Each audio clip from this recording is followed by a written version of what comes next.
we do. We'll do fine. Hopefully the intro plays good. It was repeating over and over again before. I don't know why.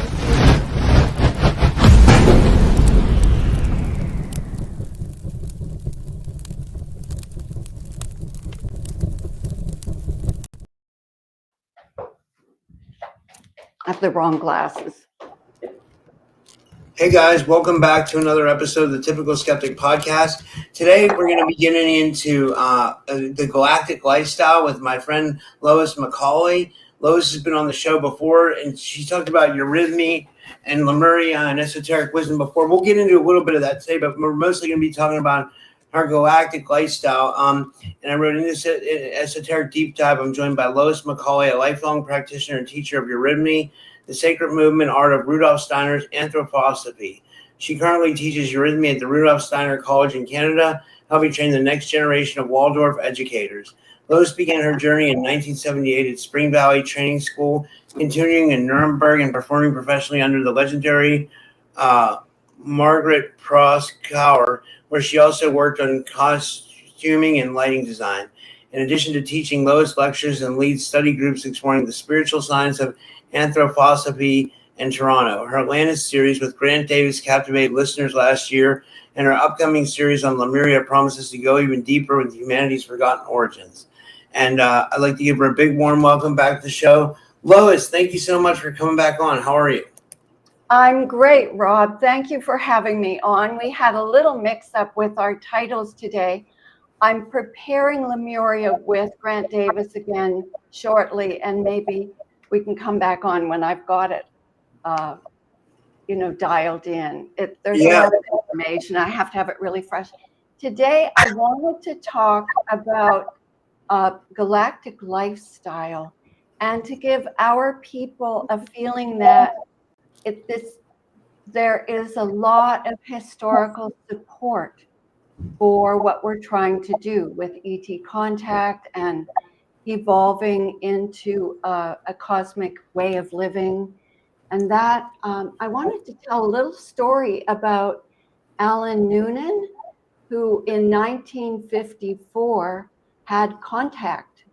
He was a sign painter. He's up on a ladder painting a sign in California, and bam, he had ET contact.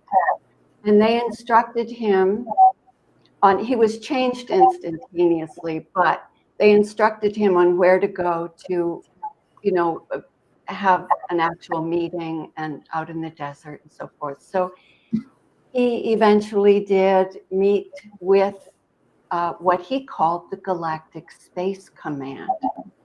And then he started a community based on the lifestyle tips that they gave. They said, this is how the earth should live after the great cataclysm. Now, he started the commune in 67, and they were waiting for this great cataclysm. Well, it's happening now. So I think it's really relevant to review what he really gave as our lifestyle, how we live a free, inspired life out of our incorporating our galactic origins and interacting with space, because he was very much about that. And this commune lasted for 30 years, over 30 years. It was disbanded a number of years after Alan Noonan, who called himself Alan Michael, after his full initiation. And he wrote constantly. He was just downloading all day. Everything blasting through him all the time. So they had a commune. They had the largest natural food restaurant in the world in Berkeley, California. And that was the revenue stream. And they sold food at an incredibly low price because there was no money. He said, in galactic life, you don't buy food. That makes no sense at all. Everyone needs food. And there was a free exchange of giving and receiving. So let me go down. Is that good if I just launch in and go down a few points, Rob? Or Yeah, it sounds good. This is interesting.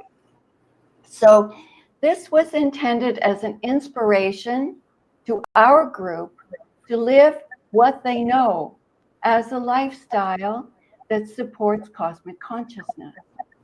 So here were the leading thoughts. The main one is live what you know. Live what you know. And you run that through your head all the time. So you're about to bite into a chocolate bar and you know darn well that that's not food. So you go, live what you know. Okay, and you put the chocolate bar away. You're about to do something else that you know is you have this to do and you want to slack off and do that. And you go, live what you know. It's a really powerful phrase.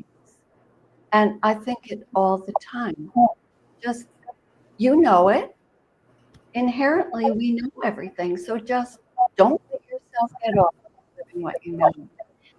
It is the easiest way to combat impulses to unhealthy things. The next main point they taught was love is service done. Love is not an expectation, a longing. It is serving others to evolve into their highest self. Love is a verb, and it leads to looking out and seeing what you can contribute and seeing who it is in front of you and how can you draw out their highest being. And love actually is biblical. That term is only used when Lazarus is called out of the dead, right, after 3 days. That was an initiation. In the Egyptian initiations, the candidate was put in a tomb and covered over for 3 days. Under the guidance, they were well prepared for years, and it put them into an out-of-body state. And they went into the spiritual world for 3 days, and then were called back by the initiate. And then they were completely, they were completely cosmic consciousness. So that happened to Lazarus. He went as if dead for 3 days, and he was called back by Christ, and then changed his name to John. So John in the Bible he calls himself the one that Christ loved. And to love is to initiate. That's what that word in our context means. It means to initiate. So loving is service done. You're serving the other person to initiate them. As far as you've come, you want to meet them there or pull them forward if they aren't as high as you are. And what we learned was not to look at someone and put a mask on them. You don't look at their faults and the mask of their imperfect self. You look through that and try and see the higher being. And that gaze is what draws possibility out. You mentioned Margarete Proskauer, my Eurythmy teacher. She used to give us an exercise, tell us what to do next. The pianist would play the music, and then she'd look. You'd see her look with all expectation in her face, and then you'd watch it drop because we weren't able to do it. So then she'd get out there. So I know that gaze, it's that you're expecting the best, and that draws people out. Then money. I mentioned that we didn't have money in the commune. We didn't own anything. You owned nothing. You had a room that was your place and you could do what you wanted with it. We worked for no money and we received everything we needed. We had I was on Maui with the commune. It expanded to Maui. We had a little bit nicer lifestyle than they had in Sacramento, California at that time in 74, 75. And we had a boutique, a clothing boutique called Far Outfits. And it was airbrush sprayed flying saucers and palm trees and fairies and things for children and adults. And When I joined, I was a clothing designer when I came in. So I designed clothing, and we expanded it to be a line that we sold in California and around Hawaii. And that's how we made our money, through a restaurant called Cafe Paradise, and the Far Outfits shop. And there was lots of money, and we had an organic garden. And there was just this free flow. And Rob, I have carried that into my life ever since. I've always had sort of my own business, interior design or whatever. And I have a bank account, and money goes in, and I do not take a profit. I never think in terms of profit. I take what I need. And if I need something that's bigger than what's there, then you save up and you sort of have a target. But you don't let money get stale. You keep it free flowing in the light of the economic world. So that's another principle. Not hoarding, but free flowing. Now, most of us don't have a lot of superfluous cash. So we're kind of in that league anyway. But it's just a reminder to keep the money free flowing, receive, give, and just have that flow like we do with our love and care for one another. Then connecting with Galactic Space Command, or whatever that identity is. I mean, your audience knows they each have their own personal connection. And if you're not connecting, it means you have to tidy yourself up. We all know what our next step is. You've got to just do it. So whenever you're not feeling connected, or if you want to make a strong connection with your spirit guides, whatever you call them, your angel being, your higher self, and then out to a Galactic Space Command or a White Brotherhood, whatever your vision is for that, it's just really, you have to clean it up. And one of the great ways of cleaning it up, what we call karma yoga, is scrubbing. Get down, scrub the floor, do latrine, scrub your bathroom. Every once in a while, when I'm really, really busy, I hire a girl in the building who does general cleaning here to come in and clean my apartment. It's a really nice boost. But normally I do my own cleaning, and it was considered in our lifestyle as just a clearing. If you're having a problem, clean, or whatever needs scrubbing, just get right under the bed, get into the toilet, just bring light into the darkness. And every time furniture moves, you go, a cleaning opportunity. So this sort of, and then when you're done with the cleaning, it's amazing. You get a download of the solution to the kind of problem you were dealing with. So that was one of our clearing. Another is diet. And these are tips. I'm not telling people how to live.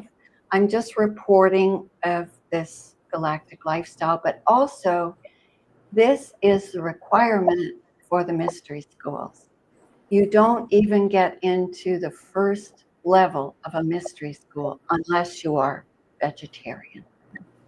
Completely forget it. No meat, no sugar, 0.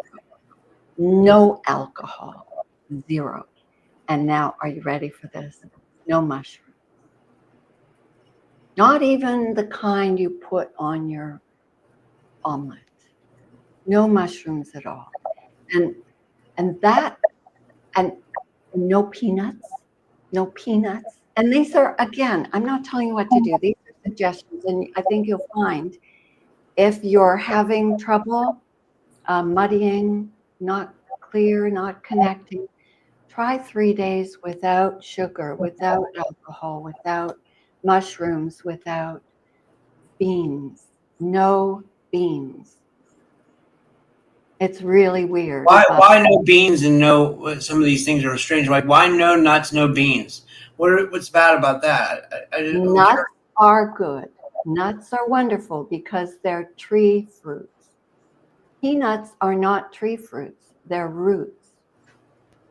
They're underground roots, and those are if you want to start an organic garden, you plant peanuts and they absorb all the poison.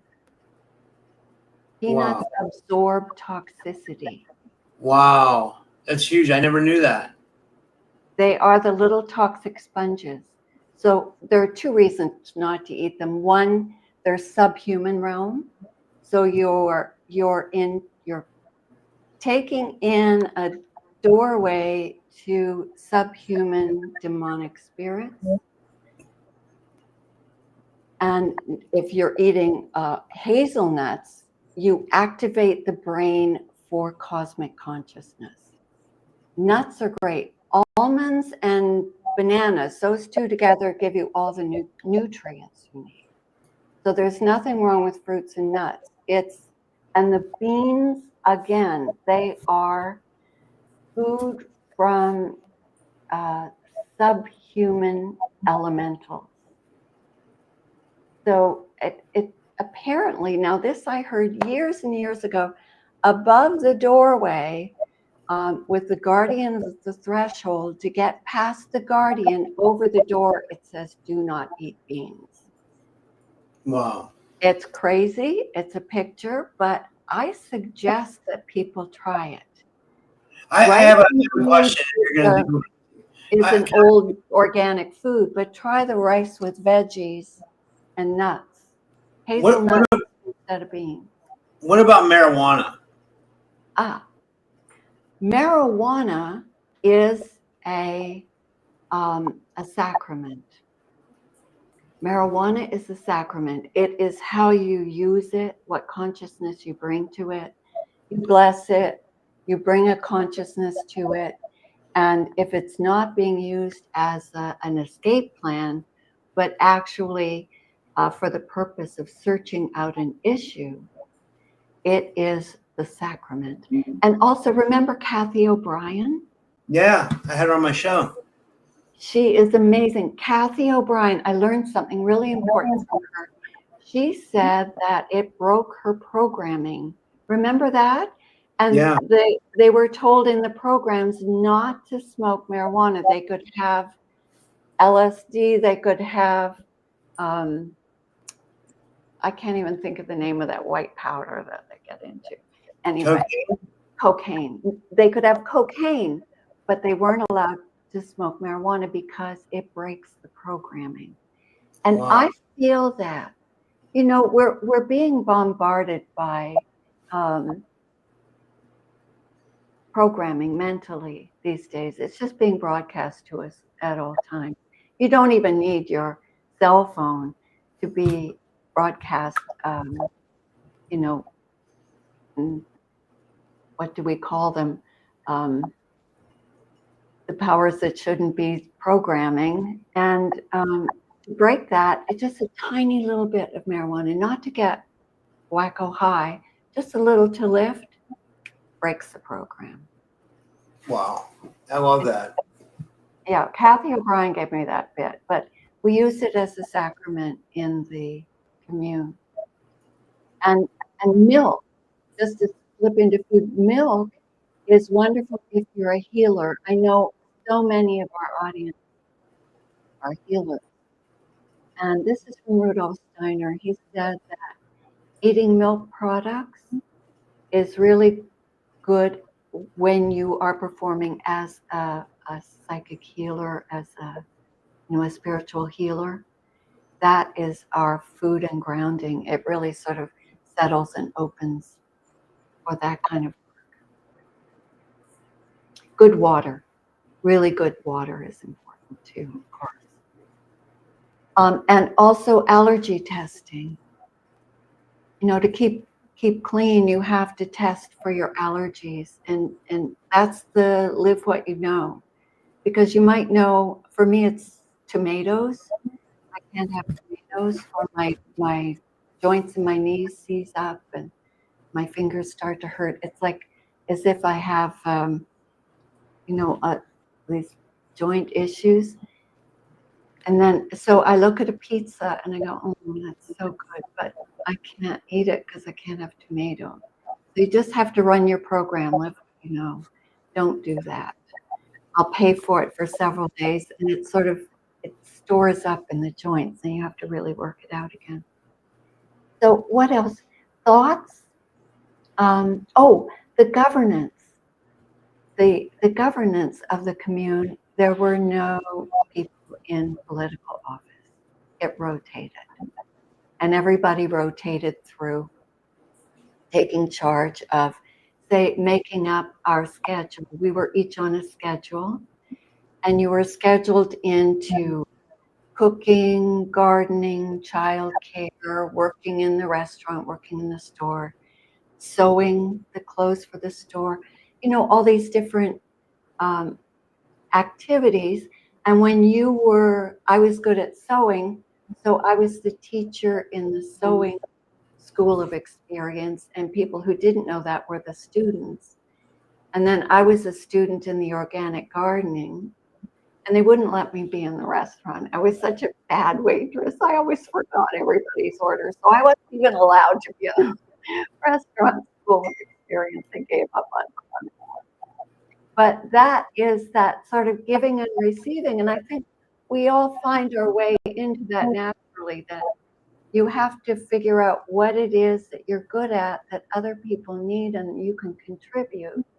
And then what is someone else good at that you need support on. So maybe I'm good at teaching Eurythmy and I need someone. I was working with Matthew Mornian, for instance. So I was having wonderful sessions with Matthew to help me through some health passages and stuff. So you give what you can do and call on the expertise of others. So in this world, we have to share with money because that's how it's set up. But as long as you don't hold on to it, and hopefully we can find our communal lifestyles. I think it's almost time that we're going to have to gather together in communities when they do the control grid, the cities turn into stuff. We may have to find our communities. And this is, if you go to Galactic Messenger online, you can read about the One World Family lifestyle. And it functions. It worked for 30 years without a hitch. Any issues came up, let's say we kept ourselves in high consciousness, and if someone fell out, everybody felt it. It's like a telepathic, like everybody would feel it, and you're kind of on vibration with different people at different times. When you're in a group every day, you really notice that in life, for a while you're getting along really well with this person and then with that person. So if somebody was flipping out or falling into depression or showing any other signs of falling out of the energies, we called it, we'd see who was the closest to them, and that person would go take them on a forest hike, go walk on the water's edge and find out what was going on and see what could be done about it, and just lift them right back up again. It was amazing. So let's say, and we'd practice after the restaurant closed. We'd gather around a table, whoever wanted to play, and practice what's called Urtian conversation. And what you do is, if I'm talking to you, Rob, and 3 other people, somebody starts a topic off, and then you just listen, and you know what the next statement is. You just know. And then you know who's supposed to say it. It's a wonderful game. It sort of goes around the table and people go, oh, that's me. And then you say the next obvious next line. And what you're doing, you're tapping into truth reality, because you're talking, truths. It would be a conversation worthy of some attention. And then the next truth reality just sort of flares up. So I recommend that people try that. It's a beautiful way to exercise your telepathic pathways. So we do that to help open our telepathy. And then you can feel when you're all in vibration that way, you can really feel when somebody he falls out. It's like oops. What happened? We have to go get them. Who's close? And childcare was all part of it. You know, there were children in the community, babies and everything. So everybody, men, women, teenagers, all took part in the childcare. And the children did not go to school. They were involved in the life activities. And as we're working, we're channeling truth realities to one another. And the children are just picking up what they understand of that. So it was really beautiful. Kids learn so well when they're just digging in the garden or chopping vegetables or however far they are. And with the younger ones, you have to just play with them, take them to the beach and watch them like heck, you know, do all that. So what else? Thoughts. Oh, I wanted to talk about thoughts for a minute because, Rob, this was one of my inroads to... This is what took me, I think, to the commune in the first place, is that I started to, you know, I'd be working around and close a cupboard and be thinking something through. And I go back 2 days later, open the cupboard, and that thought came out. And I went, oh my God, my thoughts are recorded in space. We talk about the akashic record. It is all around us, recording our thoughts and our activities and actions here in the etheric tissue of the space around us.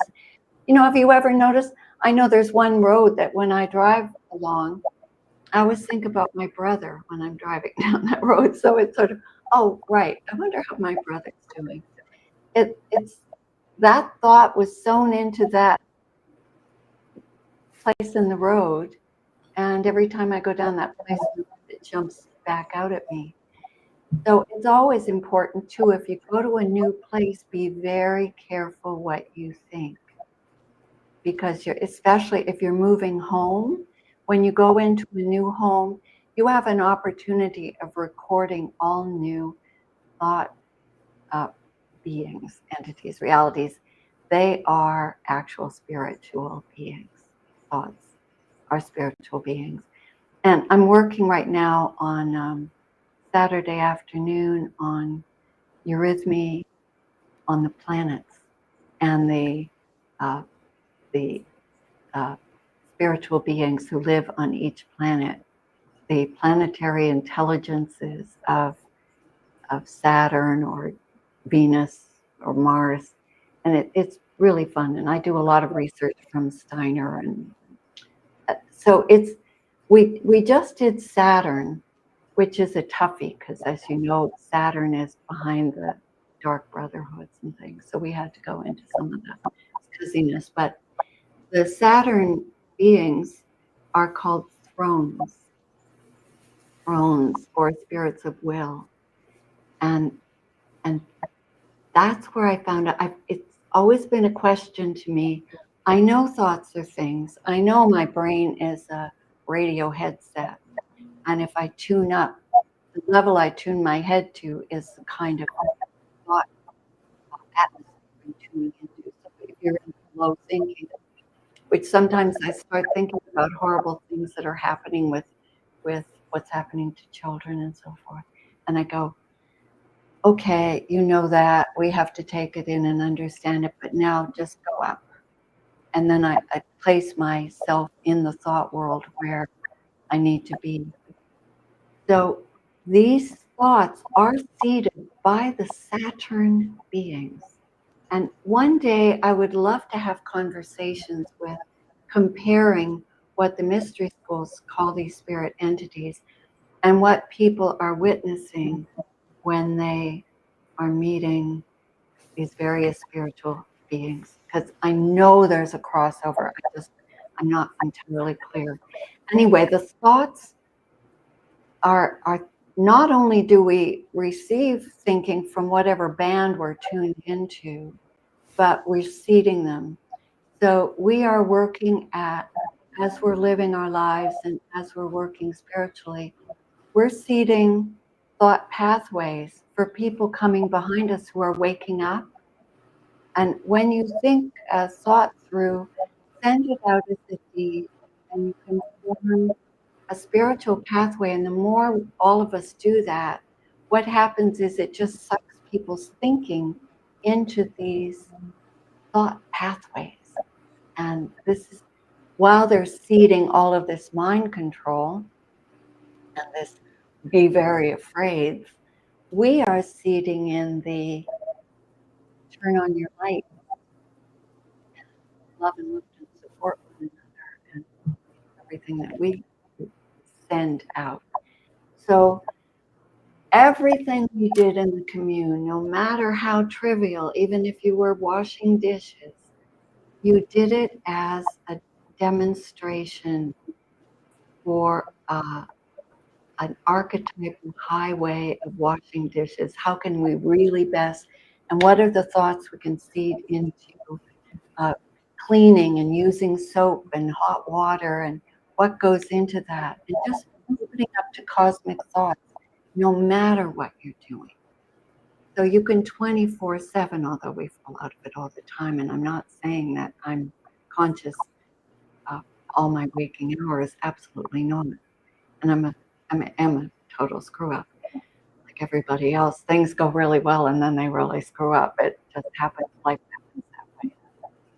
But if while you're doing whatever you're doing, if you open up and just channel spiritual thoughts related to that activity and send that out as a light, as living light pathways into the spirit world for other people to pick up on. So thoughts are written into the etheric tissue of the earth, and we receive them and we give them. And we used to talk about first thinking, first cause. Alan Michael called it first cause. And that is thinking thoughts that you've never thought before. It's a wonderful way if you start to spin around to go, wait, I've thought that before. That's boring.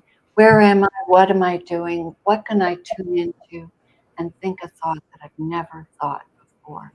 He called that first cause. And when you're dealing with anything you have to deal with, he admonished us to go to first cause. Don't even pull out what you know. Go into it, listen, and get the download. And he called it first cause. So that was, anyway, those are some of the things. And sex. Let's get into that a little bit. So the galactic, as taught to Alan Michael, I want to clarify this, that the galactic style for Earth bodies in sharing fluids, as they call it, these are very special fluids that you share, was Tantric, which means we were vertical. We were not lying down. So you didn't connect with the lunar horizontal forces, you connected with the vertical solar forces, and you crossed your legs on the other side of your partner. So it was bringing spirit light down, and it's not Kundalini, it's the opposite.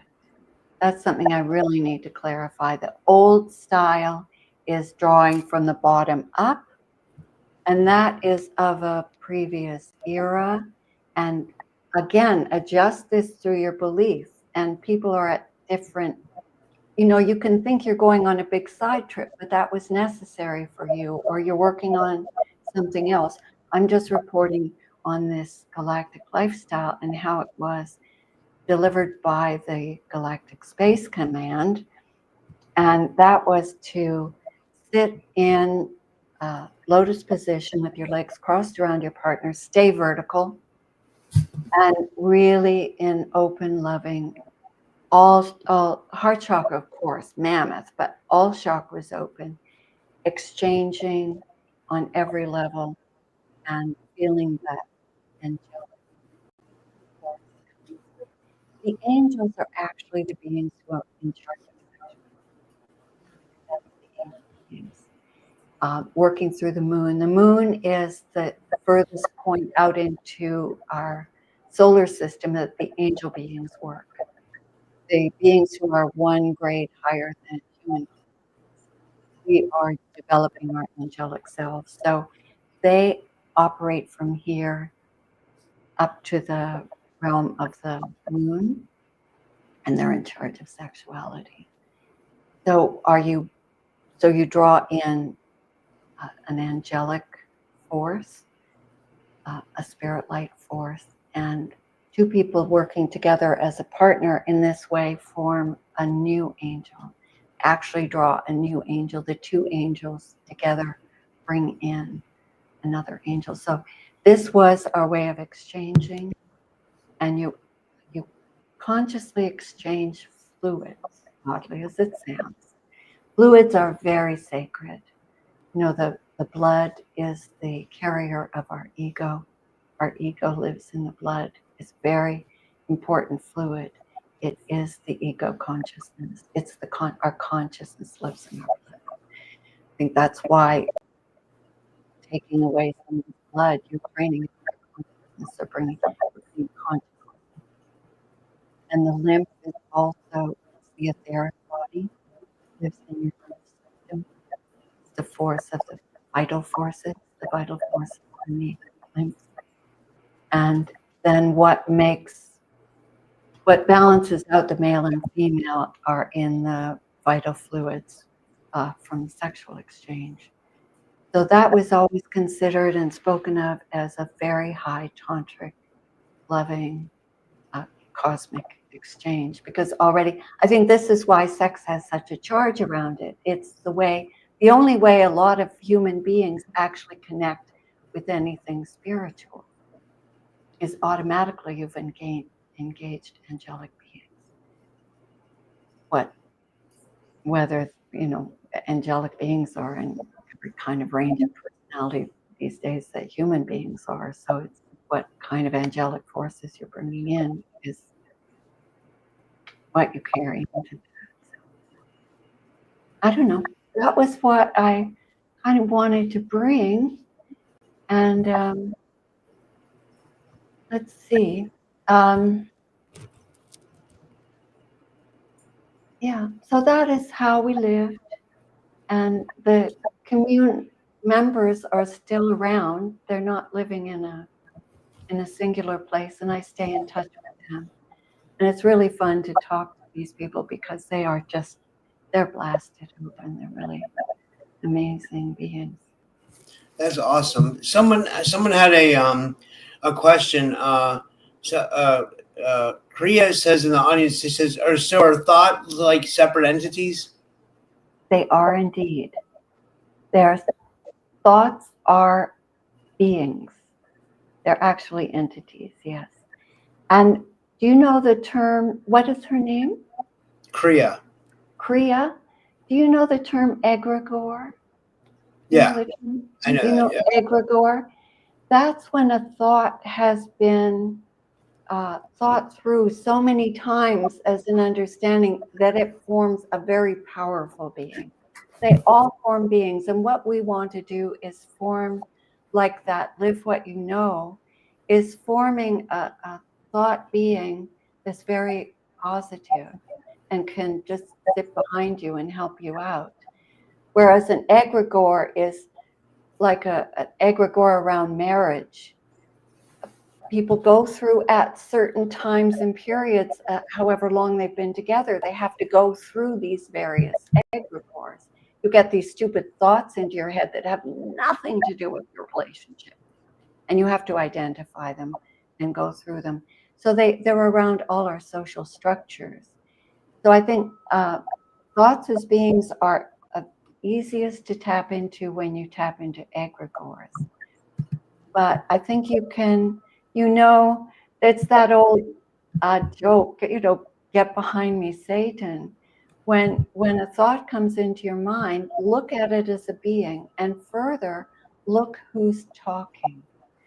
The best way to identify thoughts as beings is hear a thought like, better not go out today because it's too hot, and be afraid, and maybe you better stay in, and or go with, I don't know.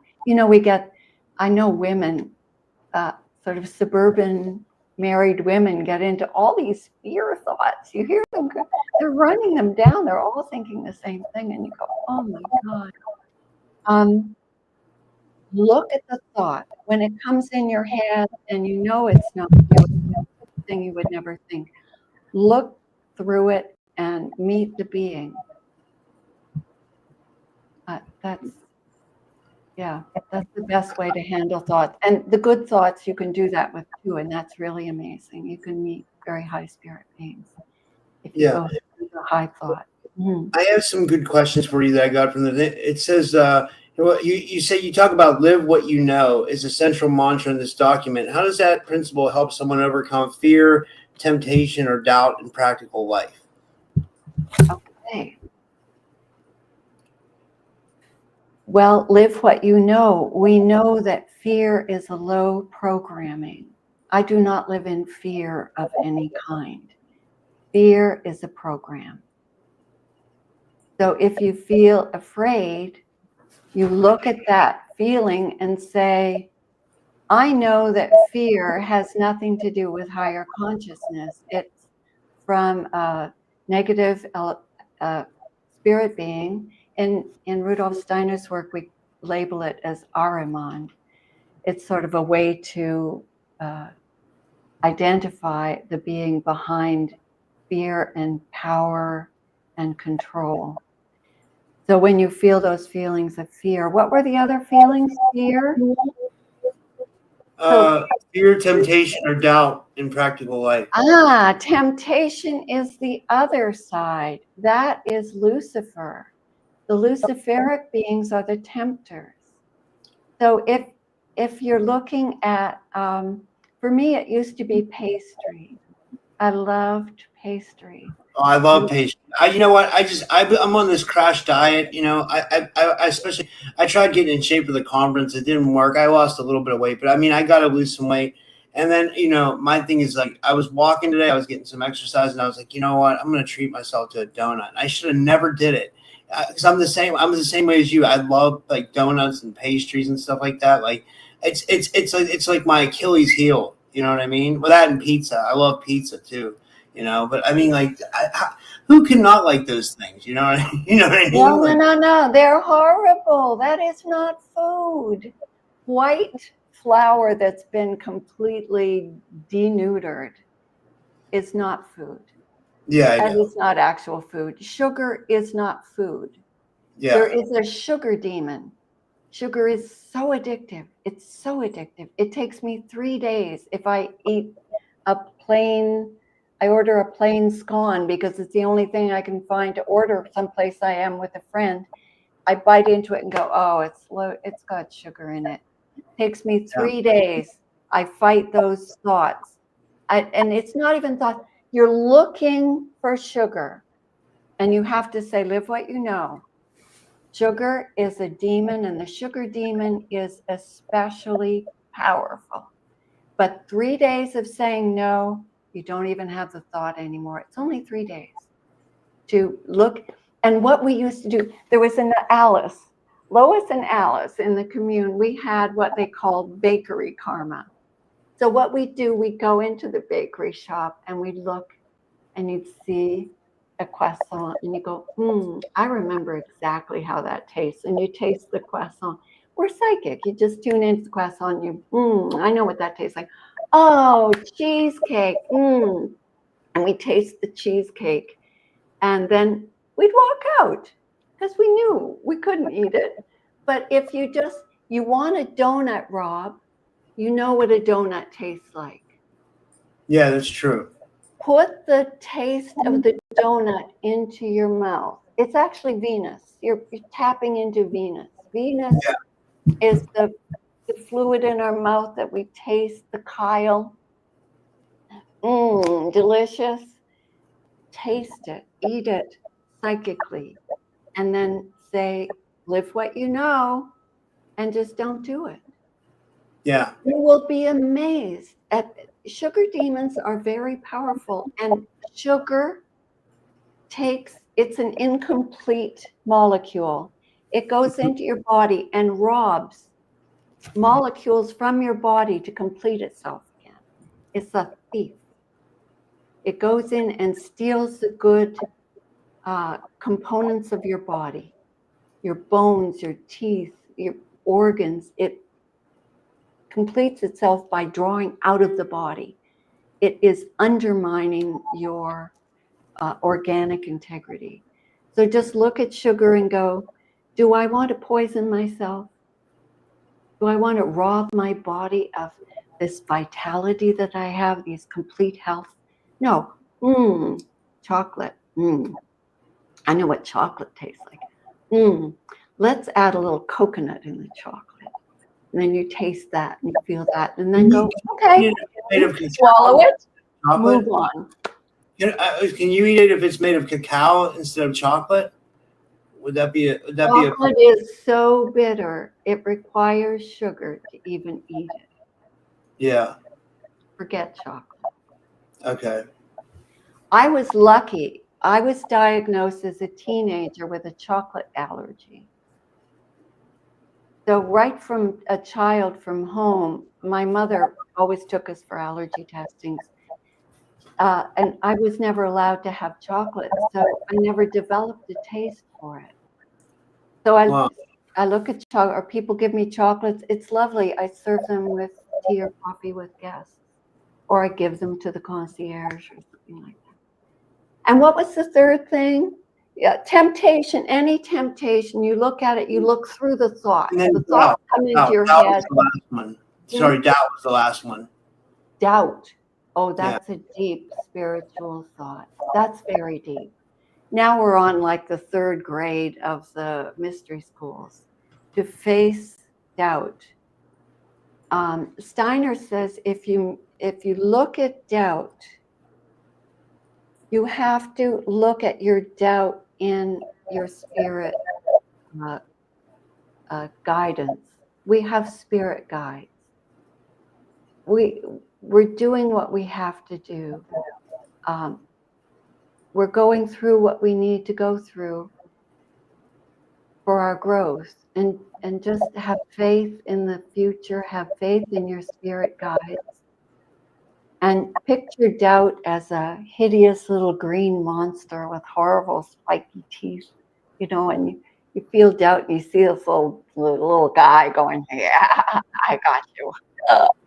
And you go, no, I trust that even though this looks tough, or even though this looks too good to be true, look through it, listen to your spirit guides, and trust. Have faith in your pathway, but you don't have blind faith. You do everything. You're trying to look through everything. And you know what else? Tell the truth.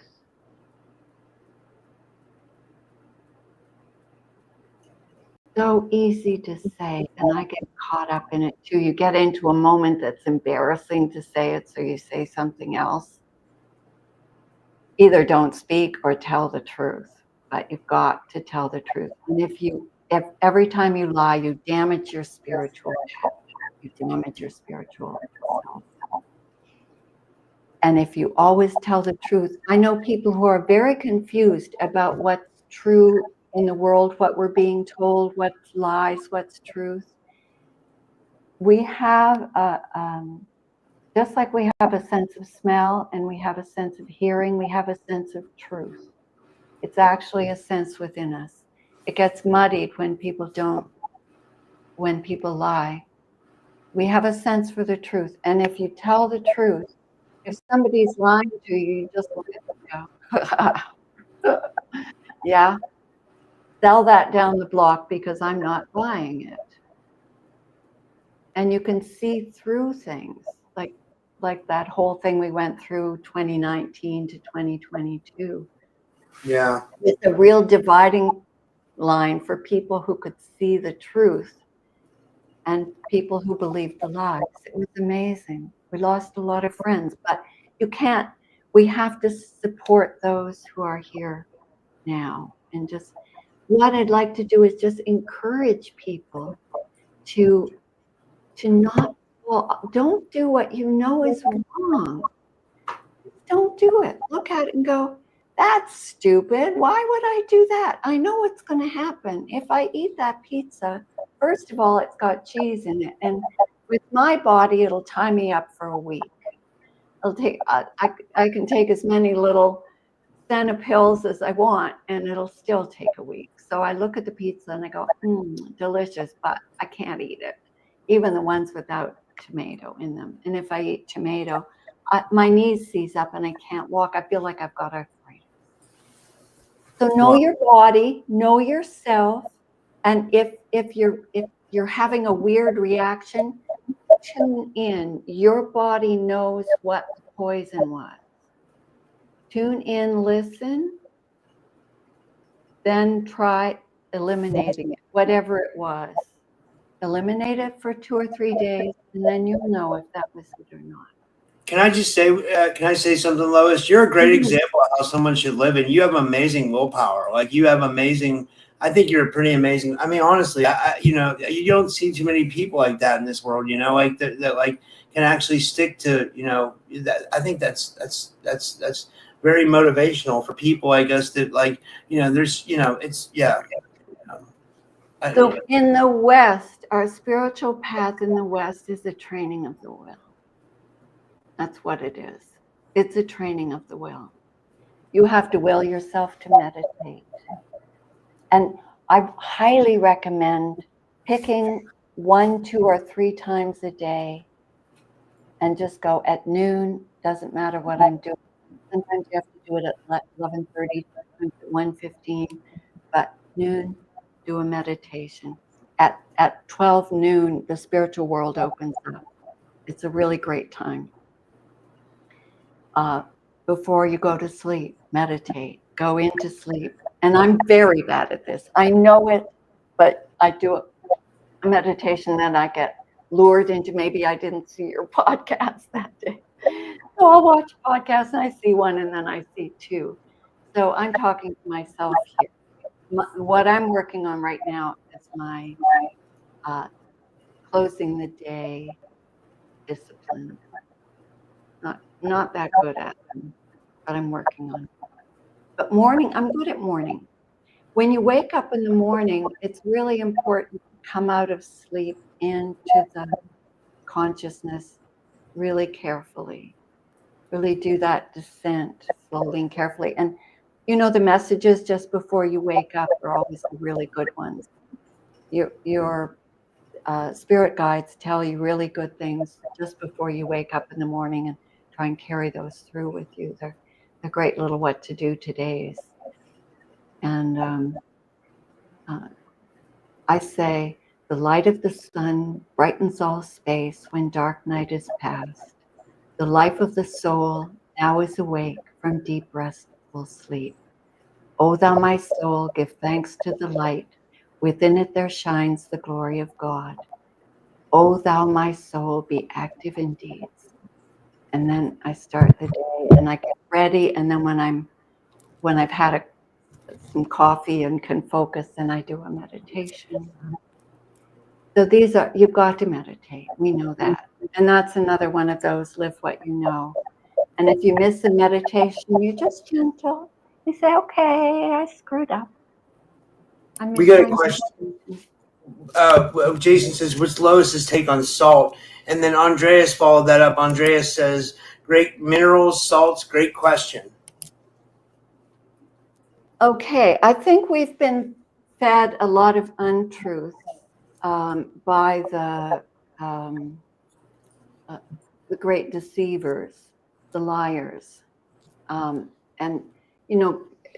people were told not to have butter, but we know that butter and olive oil are really good oils for the body. They're really great. So men were supposed to have this margarine stuff to keep their cholesterol down. That's bullshit. Sorry, bad language. But salt is a very high crystal formation. Salt is a crystal formation. And a crystal formation lives in our center. When you want a center, you could call it a philosopher's stone if you want. This salt cube, the salt that's square, it's a square cube like iron, the pyrite. And I have salt. I have plenty of salt. I think that idea of not having salt was also misguiding, because salt leads you to we know how powerful crystals are. And salt is a crystal. We need to take that in. It's our crystal,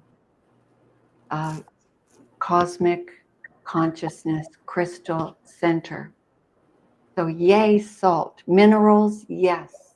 We need minerals. Demineralizing things is crazy, because the minerals, especially the minerals in good mineral water, go right into the system, and the body can take them up right away. We need all these trace minerals. So a good mineral water, and I salt my food. I do. Since you can't have sugar, the best way to get off of sugar is what I call salty crunchy. Do salty crunchy. Good organic pretzels, all of the crackers, all of that kind of thing. If you want sugar and you're training yourself off sugar, do salty crunchy. It's a great transition. That's great. This is amazing. Does anybody else have any other questions for Lois while we're here? We have a couple more minutes. We have some time. Let's get some good questions in here, and we'll finish this one up good, because this was a really interesting episode. I really enjoyed this. I always enjoy having you on the show, Lois. You're so interesting. Thank you. If there isn't a question, I wanted to talk about meditation again for a moment, because we really haven't covered that.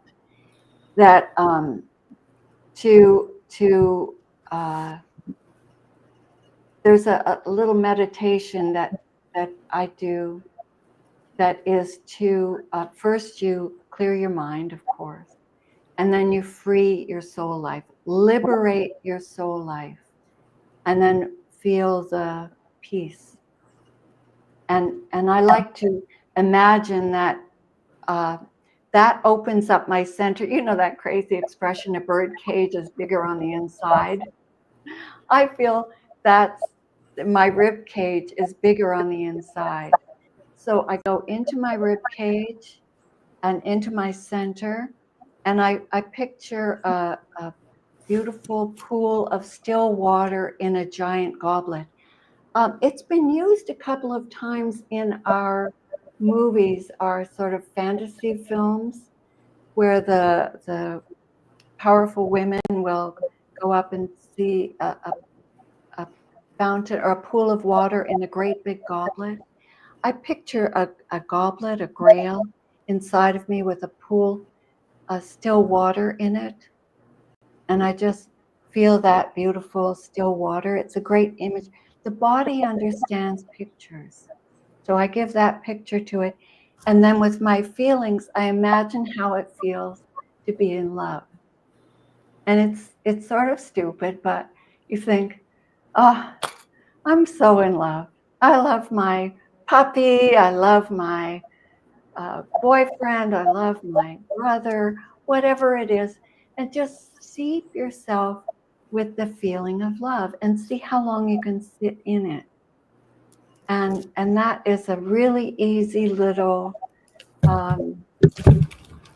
heart chakra charge up that also goes. And the other thing to do is, when you get your heart chakra charged up, tune into your throat chakra and overlay the heart chakra.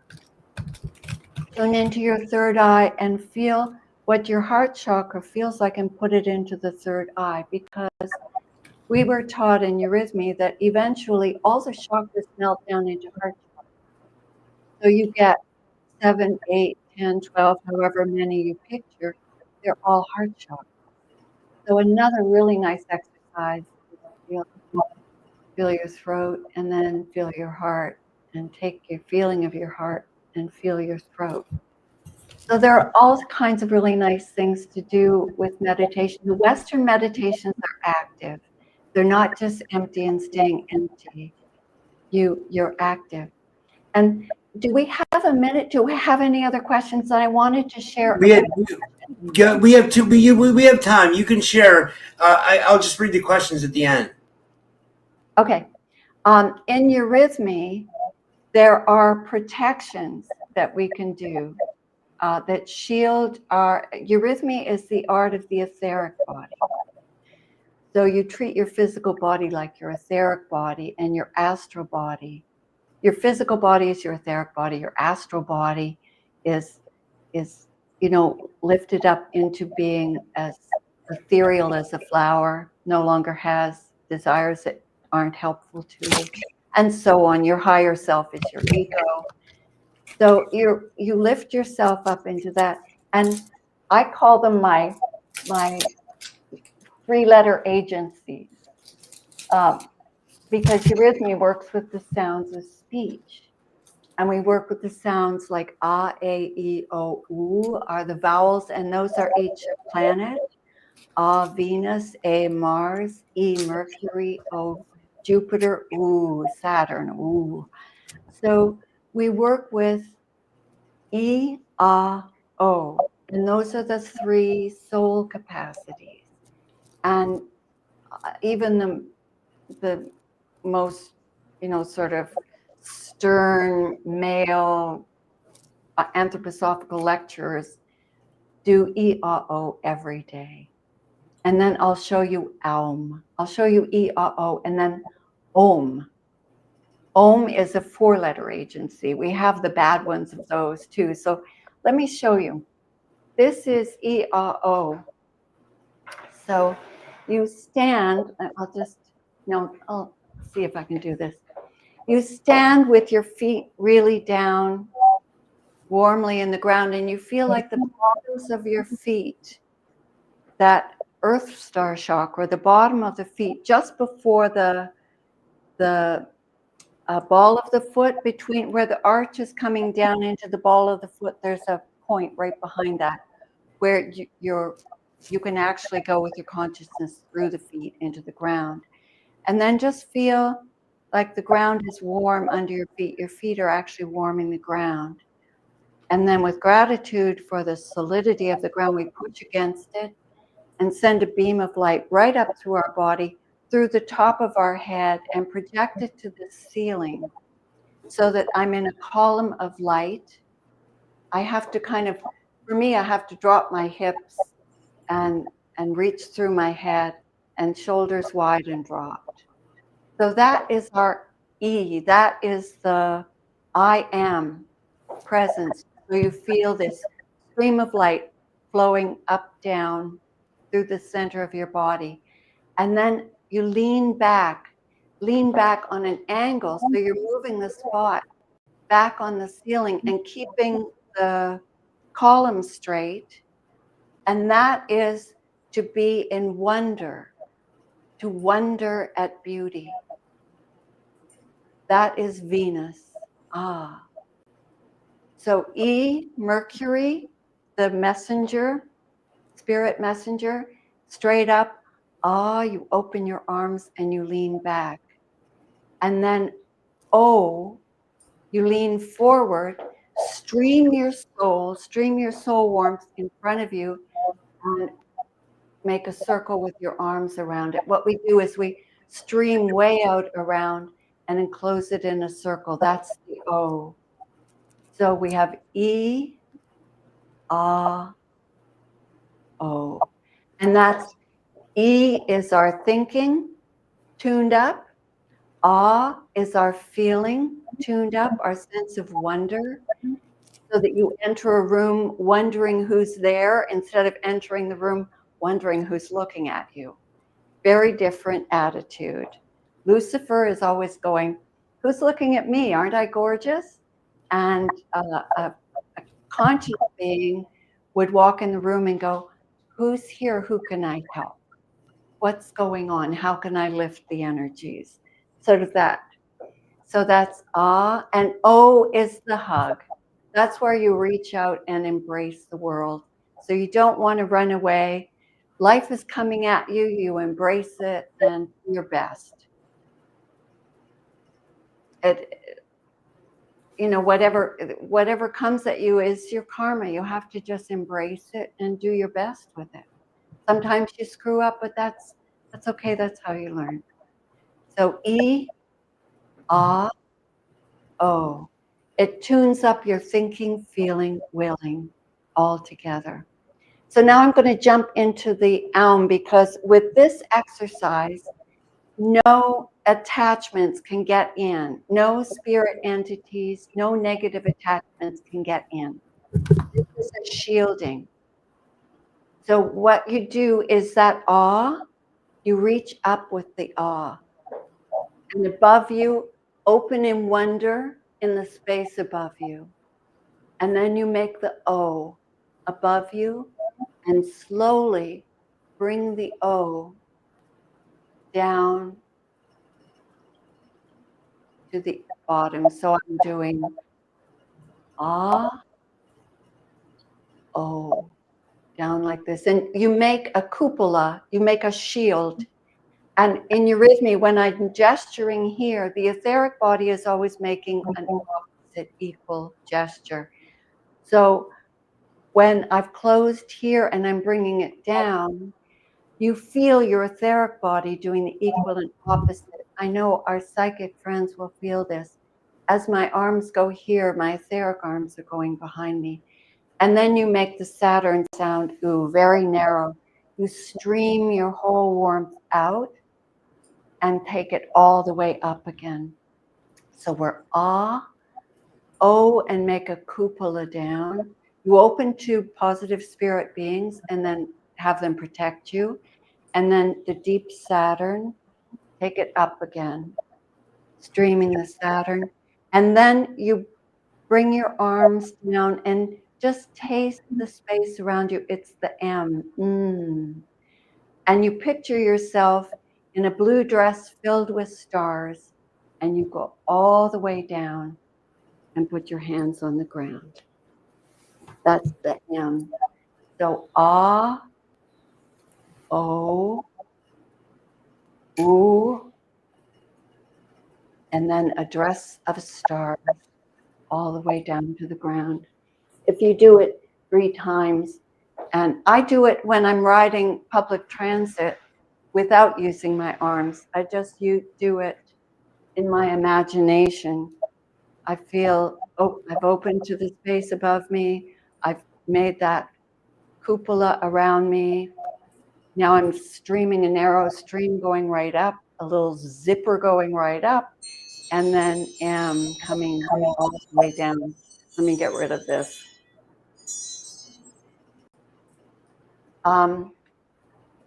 That is a Eurythmy protection. So it's when you clear yourself. If sometimes I walk by sketchy people on the sidewalk and I feel their vibration, so I always say a little verse, and then I seal myself and make sure that I haven't. These entities jump. They jump from one to another. So you have to, if you feel yourself in an environment that you could pull in something, say a little verse, clear it, and seal yourself. Wow, Okay, that's what I wanted to share from Eurythmy.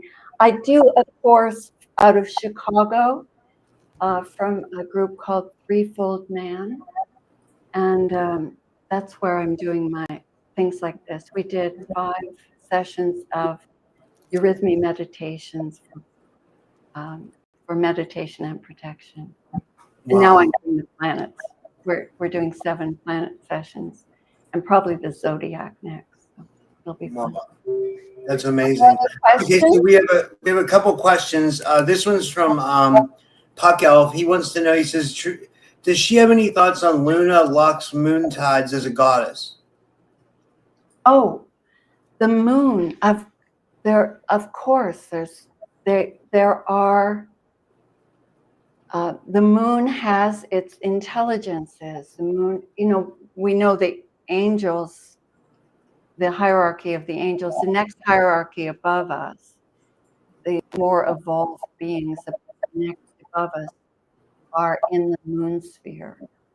And of course, there are moon high spirits of the moon, and Luna is the name of a spirit goddess of the moon, and Luna has to do with our will.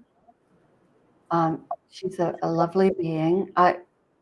After a certain amount of development, your thinking, feeling, and willing separate, and Luna separates out, and you can feel your feelings as a spirit entity, as a Luna. Moon, yes, so important to.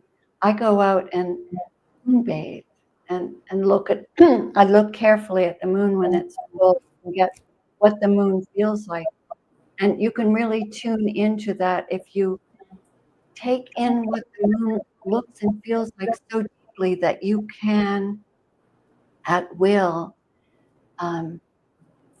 create that lunar feeling, and that's that's an amazing way to connect with that Luna consciousness. The moon controls reproduction. I was saying the angels have to do with our reproduction, and reproduction is our creativity. Procreativity and creativity are the same chakra, and you can transform one into the other. So tapping into Luna is really tapping into your imagination, the capacity that we have for creative imagination. Lux, I consider the light of the moon. That beautiful. It's poets really wrote gorgeous words about the moon. It really does inspire that kind of thing. I feel a moon kind of half circle on the left. Sometimes I tune into that. And the tide, yes, it has to do with water. Angels find their physical expression in water. Water is the body of angels. They don't have a physical body. They have an etheric body. They have an astral body. They can make themselves visible, but that's densifying the etheric so that it becomes visible. And you can see, angels can sort of appear as those ether beings. But they don't, their physical body is water. So they have an influence, of course, over all water. And the fluids, we talked about the fluids before. So it's to keep that sacred, because the moon also is, there are fallen angels and there's a fallen moon. And I spoke of mushrooms. Mushrooms have to do with the former incarnation of the earth that was called ancient moon. And anything that is attached to ancient moon is the rightful realm of Lucifer. That's where Lucifer has it's almost like a female being, has its rightful place. So mushrooms are lunar. When our plants on the moon we didn't have trees. We had fungus and parasitic, like mistletoe is a lunar. And there are old forms of magic that are lunar. If you want to call in witchy energy, negative witchy energy, not a white witch, but a black magic, you call on the fallen lunar forces. That's where they come from. That and Saturn. That's so interesting. Saturn and the moon really have to do. The moon brings us into incarnation, and Saturn takes us out. Saturn takes us into the next step.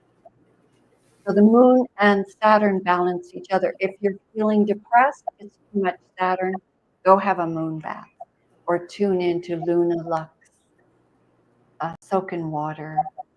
Yeah, they have a lot to do with each other, Saturn and the moon. Okay. We have one more question. This one's from Andreas, and he says he would.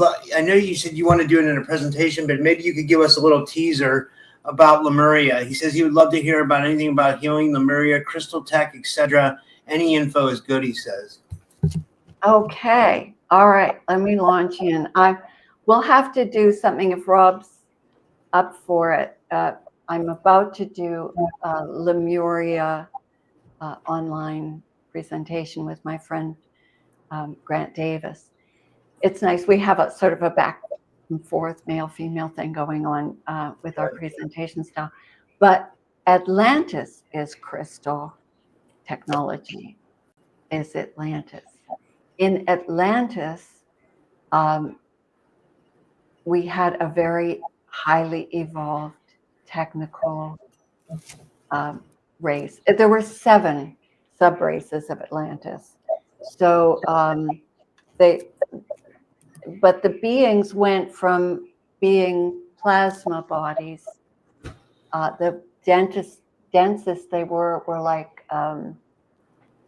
not even muscles, just more like differentiated jelly. And then that slowly densified until we got the bodies that migrated into the Aztecs and the Celts and so forth from the 7 sub-races of Atlantis when it went down. Lemuria is volcanic. There isn't that much of dense land even. Atlantis, the land it evolves to be squishy and very plant-like. It's more like moss. The ground is more mossy than earthy. In Lemuria, we're in heat, fire, volcanic eruptions constantly, and the earth is really forming itself. It's molten, and then it will harden for a little while, and the humans can be there for a while, and then they get killed off because it was very much in flux, and the human beings were not conscious. Higher beings were working through us. We were not self-conscious beings. So we've got these jellyfish. We didn't have a human body like we do now. It was Lemuria. People have what I call spiritual materialism. It's a danger. Spiritual materialism, you want to have these bodies go back through time, but these bodies were not like this. So the Lemurians had no self-consciousness. The angelic hierarchies were acting through them in order to develop themselves to their next level. It's like us growing a garden. We're developing ourselves as we're growing the garden, and we're developing good elemental spirits that will be humans in the next cycle. So they were developing us while developing themselves. So Lemuria is very different. And Atlantis is the crystals, and the world was eventually, by the end, was operated on crystal power. You just had a little crystal and this big central crystal that the dark journalist calls a 2-eye stone. It comes from Edgar Casey's work. He did a lot of work on Atlantis, and Steiner did a lot of work. The Theosophical Society did a lot of work on Atlantis and Lemuria, but there tends to be a little bit more spiritual materialism. But Atlantis did have spaceships, but we were not conscious the way we are now. We had more of a hive mind in Atlantis. We weren't the independent beings we are now. Less of a personality. That was developing. The personality was developing over Atlantis. It started as hive mind and slowly developed into be independent human beings, but around the middle of Atlantis is when we call the Ahrimanic beings. I wonder if they're the dark reptilians. I really think there's a parallel there. But the Ahrimanic beings came in and started black magic. That's where black magic goes back to. It is an Atlantean culture that is carried forward, and the black magicians tap into that. It was very dark, and it went down because of black magic. Black magic took Atlantis down. Wow. This is amazing. Well, this has been amazing, Lois. Like, thank you for taking your time to speak to us today. And, I really enjoyed this. And do you want to tell people how they can follow you? And yeah, thank you. This was awesome. Okay. I am on YouTube. My channel is called Lois, Lois, Spiritual Science. And I put little rants there. There's a little rant my last one, I would love to have your feedback on. It's a real question that I'm holding. I'll let you go and look at that. And I rant on the moon. There's a lot of moon information on that channel. I did 3 or 4 little rants on the moon. And then I work through threefoldman.org. It's a Chicago initiative. It floats above the Anthroposophical Society so that none of the sort of judgmental followers of Steiner can criticize us, because I'm always working and moving forward. I learned so much from all of you. I'm the star seed, but I wanted to bring this today to let you know the star seeds have been coming down since 1954 that I know of.